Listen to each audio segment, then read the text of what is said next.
First, hi everybody, I'm Reiltin, and I'm so delighted to be able to chat to all these absolutely wonderful filmmakers today. I would like, if possible, for us to give another very quick round of applause to everybody who submitted something to the film festival and gave us such a wonderful, wonderful evening. So thank you.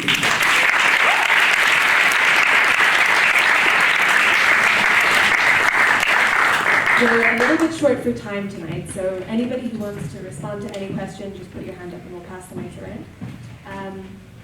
Obviously, as you all can tell, we had a lot of varying themes, subject matters, styles this evening, which I think made it all the more rich and wonderful.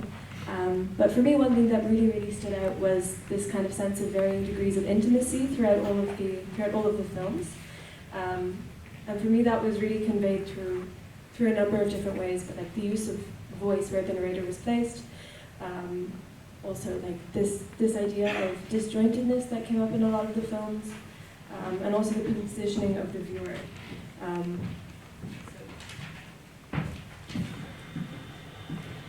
Yeah, I think for me, I'm curious about how you felt about where you positioned the viewer. Like the films did it in a lot of different ways. In some films it felt as if the film didn't know that the viewer was there.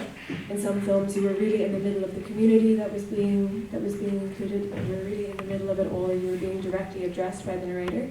And I'm curious as to how you decided on what would be the most important way for you to bring people into the context of your film, especially given that they're in such a short format. I can start with this very short one. So hello everybody, I'm Zoe. I made the invitation, so the one with the birds and the little music and the home and stuff. And so this movie was made for an installation at first. So the idea was to embody the feeling of home.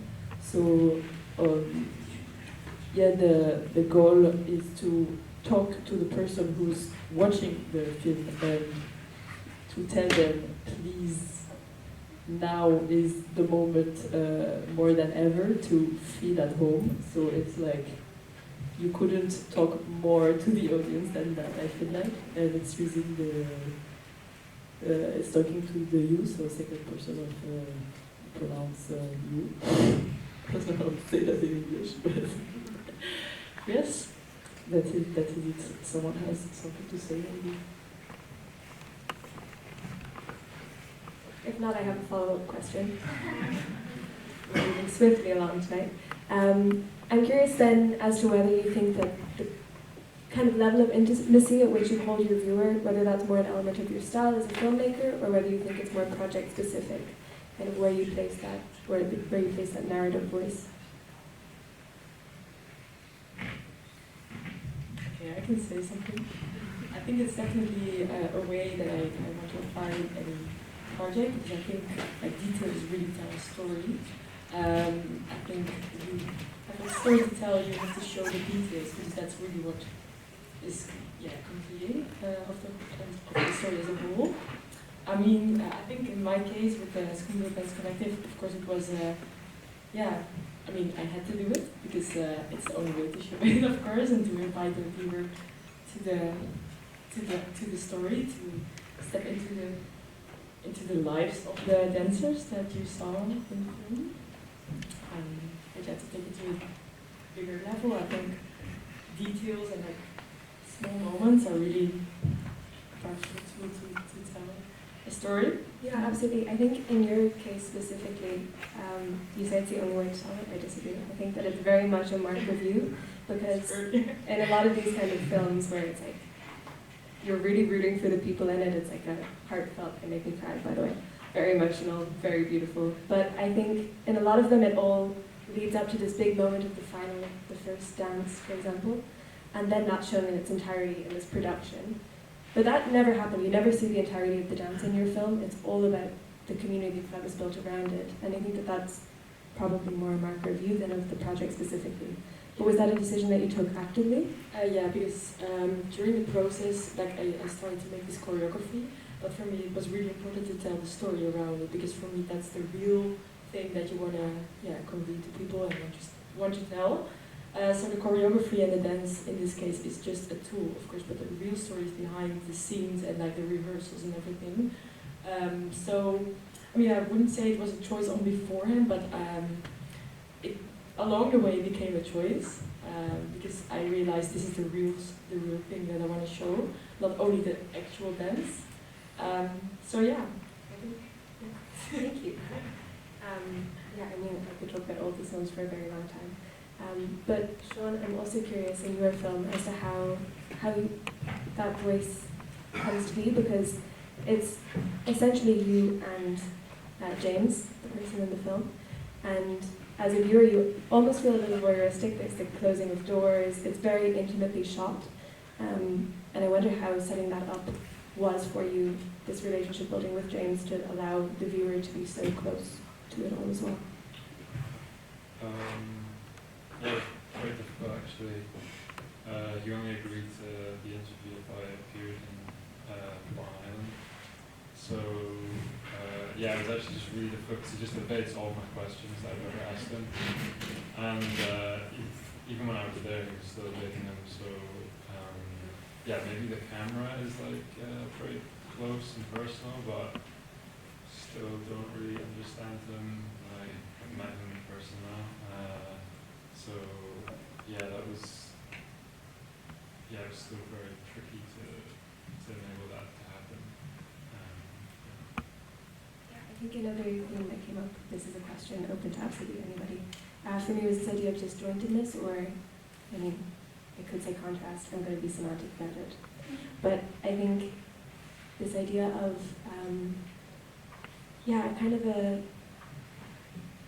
non-alignment, like for example in Thibaud's film at the beginning, where there's the voice that doesn't quite match up with the movement of the lips, there's a very strong sense that comes from that. It creates a very specific atmosphere, and I'm wondering how you feel about including that in your practice in general, because I feel like there's also a sense of disjointedness everywhere, but maybe Thibaud, you could answer first if that's okay.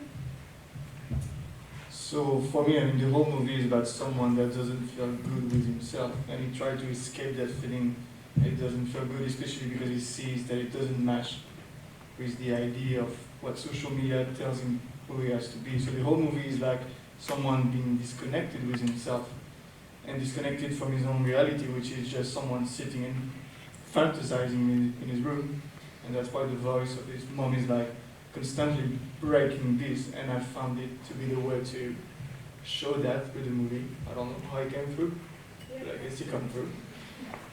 So yeah, the whole thing was about this junction of someone, and he doesn't know what to do about it, and in the end he knows that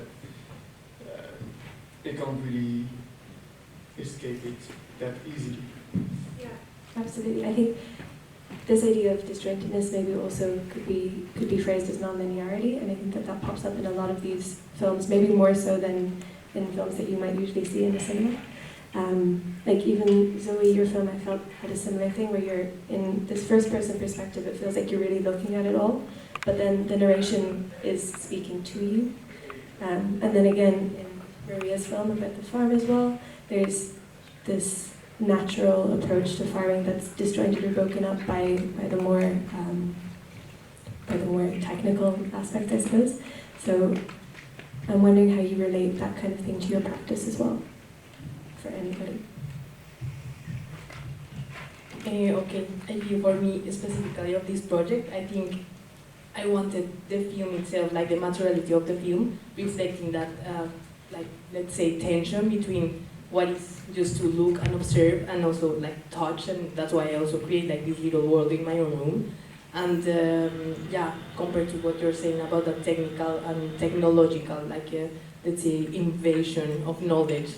So I think for me it was more like in my practice, it really depends on the topic or the project that I'm developing, but especially in this one, I really wanted like to put myself in that position, in the reflection that I invited people to maybe use our senses and not just look to the app to see if it's raining, but actually look in the window. So I forced myself to create this world without using any like device. I mean, I was using a digital camera, but creating everything, the sheets also by hand and everything really handmade to emphasize that message of we should like go back in that knowledge and that roots and get our hands dirty also in the making of the movie. Wonderful, thank you. I think that this idea of non-linearity also comes up in the film about the gas track through Italy. And so I think it's interesting, the decision to have the two frames, especially the fact that a lot of the time both of the frames have similar imagery but slightly off. And it also, for me anyway, relates to this idea of non-linearity in storytelling. And I'm wondering why you chose to take that approach as opposed to more of a traditional storytelling method. Yeah, I mean, the video initially was thought for another kind of space, so this is the first reason. So the video should be, let's say, not so close to each other. But yeah, anyway, the idea of the whole video is a documentary, let's say, about me trying to understand, to see something that I cannot see for a lot of days and chasing this object. And then, yeah, I think that one image was not enough and two even, but yeah, I guess that two images really help to, if they are, let's say, if you're really, you can really see both of them to immerse yourself into this kind of traveling position. Also because most of the images are landscape, so I think that this was very important to yeah, look at them closely and trying to see little clues of this invisible monster. Yeah. Thank you. Do we have time for one last question? One more, okay, very quickly. In, for example, Matilda's, and also Zoe's again, I think that this use of subtitles without necessarily having a voice is an interesting one because it forces the narrator to be the voice in your head, and that kind of forces this kind of intimacy. So I'm curious as to how that decision came about, why you decided for the narrator to be the voice in your head. Because the idea in the invitation is that it's the feeling itself talking to you. And yeah, so it's the feeling inviting every person to feel at home. So I don't know, it was like kind of intuitive for me to not add a voice over. I don't know. And also, I felt like also I would have to record the voice and I didn't want to hear my voice over and over again while I was editing, so. Fair enough. Thank you all so much. I want to thank on behalf of Future Number 5 and everybody here. I want to thank Lab 1 for their support for being so wonderful. The Design Academy Community Experiment Grant for supporting the project. All of the filmmakers and contributors tonight, again, a round of applause for them if possible.